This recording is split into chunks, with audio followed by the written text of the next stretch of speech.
மாதா தொலைக்காட்சி நேயர்களுக்கு வணக்கம். ஏழை இளைஞர்களின் தந்தை புனித தொன்போஸ்கோவை பற்றி ஒரு சில கருத்துக்கள் உங்களிடம் பகிர்ந்து கொள்ள ஆசைப்படுகின்றேன். 19ஆம் நூற்றாண்டின் தொடக்கத்தில் தூரி நகரத்திலும் அதன் சுற்றுப்புற ஊர்களிலும் சமூக பிரச்சனைகள் ஏராளமாக இருந்தன. போர்கள், தொற்று நோய்கள் மற்றும் பஞ்சங்கள் மக்களை வாட்டி வதைத்தன. தொழில் புரட்சி தொடங்கியது. நகரமயமாதலின் வேகம் கூடிக்கொண்டே இருந்தது. இதனால் பல இளைஞர்கள் தொழிற்சாலைகளில் வேலை தேடி நகருக்குள் குவிந்தனர். பல ஊர்களிலிருந்தும் வந்த இளைஞர்களுக்கு வேலை கிடைக்காததனால் அவர்கள் வாழ்வில் ஏமாற்றம் அடைந்தார்கள். வேலை கிடைத்த இளைஞர்களுக்கு மலிவு தொழிலாளர்களாகவே பயன்படுத்தப்பட்டார்கள்.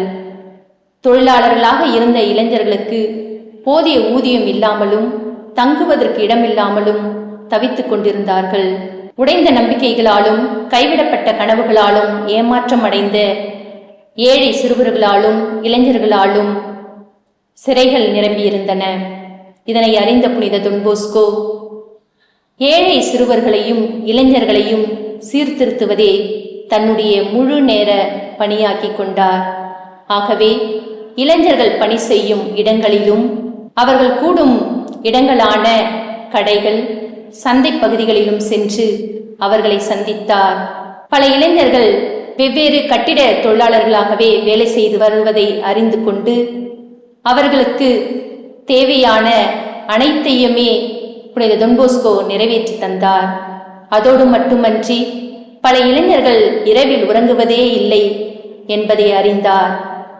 இதனால் தமது இல்லத்தையே அவர்களுக்கு தங்குவதற்கு இடம் கொடுத்து அவர்களை மகிழ்ச்சியாகவும் வைத்துக் கொண்டார்.